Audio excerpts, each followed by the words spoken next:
فائزہ ابھی آفس سے آئی تھی اور آتے ہی بیڈ پر ڈھیر ہو گئی۔ سستی سے لیٹی وہ سوچ رہی تھی کہ اٹھ کر چینج کر لے، پر تھکن ایسی تھی کہ اٹھنا مشکل لگ رہا تھا۔ تبھی ہارن کی آواز سنائی دی۔ فائزہ اس ہارن کو پہچانتی تھی۔ وہ چھلانگ لگا کر بستر سے اٹھی اور کھڑکی سے نیچے پورچ میں جھانک کر دیکھا، پھر زور سے چلائی، وجدان انکل! گاڑی سے اترتے وجدان نے آواز کی سمت دیکھا تو فائزہ نے ہاتھ ہلایا اور پہلے سے بھی زیادہ اونچی آواز میں بولی، میں نیچے آ رہی ہوں۔ جو چپل پہنے بغیر ہی بھاگتی باہر آ گئی۔ کیا ہو رہا ہے بھائی؟ وجدان اس کی تیز رفتاری پر بولے۔ وہ ان کے شانے سے لگ گئی۔ ہسپتال سے ڈسچارج ہونے کے بعد آپ پہلی بار گھر آئے ہیں۔ میں نے سوچا سب سے پہلے آپ کو ویلکم کروں، لیکن آپ خود ڈرائیو کر کے آئے ہیں۔ شایان کدھر ہے؟ اسے احساس نہیں ہے کہ ابھی آپ کو ڈرائیونگ نہیں کرنی چاہیے؟ وہ لڑاکا عورتوں کی طرح دونوں ہاتھ کمر پر رکھ کر بول رہی تھی۔ وجدان اس کے اس اسٹائل پر مسکرا کر کہنے لگے، شایان کی کوئی غلطی نہیں ہے، وہ صبح سکھر جا چکا ہے۔ کیا؟ وہ صدمے سے چلائی، وہ بتائے بغیر چلا گیا؟ آ لینے دے، ایسی خبر لوں گی کہ یاد رکھے گا۔ سچ میں بہت ماروں گی، اور آپ بیچ میں نہیں بولیں گے۔ بالکل نہیں بولوں گا۔ اور اسے دلچسپی سے دیکھ رہے تھے۔ اندر چلیں؟ اوہو، اس نے سر پر ہاتھ مارا، میں تو بھول ہی گئی۔ آئیے انکل اندر آ جائیے۔ وہ فائزہ کے ساتھ اندر آیا اور سیدھے اس کی نانی کے روم میں چلے آئے۔ وجدان کو دیکھ کر بستر پلیٹی بزرگ خاتون اٹھنے لگی تو وجدان نے آگے بڑھ کر انہیں سہارا دیتے ہوئے تکیہ اونچا کر کے آرام سے بٹھا دیا۔ خالہ آپ بہت کمزور ہو گئی ہیں، اپنا بالکل بھی خیال نہیں رکھتی۔ وجدان خفا ہو رہے تھے۔ وہ پلکیں جھپکتی کمزور سی آواز میں بولی، ہمارا کیا پوچھتے ہو بیٹا، ہماری تو اب عمر ہو چلی ہے، پر تم کیا اپنے دل کو روگ لگا بیٹھے؟ روگ تو پرانا ہے خالہ، رنگ اب دکھا رہا ہے، اور عمر تو میری بھی ڈھل چکی ہے۔ اب اور کتنا جیوں گا، 27 سال گزار لیے، اب اور جیا بھی نہیں جاتا۔ وجدان کی آنکھوں میں نمی جھلکی تھی، جسے پلکیں جھپک کر وجدان نے ہمیشہ کی طرح اپنے اندر اتار لیا۔ دل جلانے کی باتیں نہ کرو وجدان، وہ دہل گئیں۔ آج تک ملیحہ کا زخم تازہ ہے۔ گود کھلائی بچی کیسے بھری عمر میں قبر کی ہو گئی، ہم تو ہاتھ ملتے رہ گئے۔ ان کی بوڑھی آنکھیں چھلک پڑیں تو وجدان نے ان کے گرد بازو لپیٹ کر اپنے ساتھ سمیٹ لیا۔ فائزہ کے پاپا وجدان کے آنے کا سن کر کمرے میں آئے تھے۔ آگے کا منظر دیکھ کر دروازے میں ہی رک گئے۔ کونے میں چپ چاپ کھڑی فائزہ نے انہیں دیکھا تو آہستہ سے بتایا، نانی اماں ملیحہ آنٹی کو یاد کر کے رو رہی ہیں۔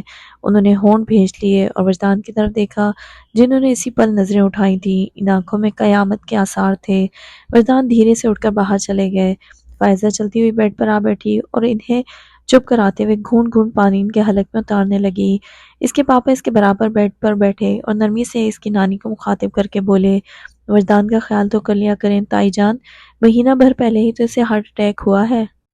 پھر ذرا سوچئے، ہمارا آج بھی یہ حال ہے تو اس کا کیا ہوگا؟ ملیحہ کا سب سے نازک رشتہ تو اسی سے تھا، اسی لیے تو وجدان کو دیکھ کر وہ اور بھی یاد آ جاتی ہے۔ اتنی معصوم بچی کیسے کیسے عذابوں سے گزر گئی۔ اب وہ ان سے کیا کہتے؟ ان کا ہاتھ تھپک کر وہ فائزہ سے بولے، انہیں دوا دے کر سلا دو، اور خود اٹھ کر باہر آ گئے۔ وجدان انہیں دالان میں ہی مل گئے تھے۔ ستون سے کمر لگا کر کھڑے وہ خالی آنکھوں سے سامنے بچھے تخت کو دیکھ رہے تھے۔ اپنے شانے پر کسی کا ہاتھ محسوس کر کے وہ چونکے اور مڑ کر دیکھتے ہی ان کے منہ سے نکلا، آؤ آفاق۔ پھر قصدن مسکرا کر بولے، خالہ ٹھیک ہیں؟ تم ٹھیک ہو؟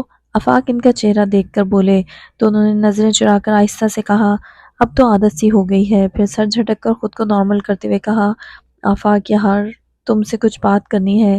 ہاں کہو، وہ بولے، یہاں نہیں کمرے میں چلتے ہیں، اور تم سمیرہ بھابی کو بھی وہیں لے آؤ۔ ایسی کیا بات ہے؟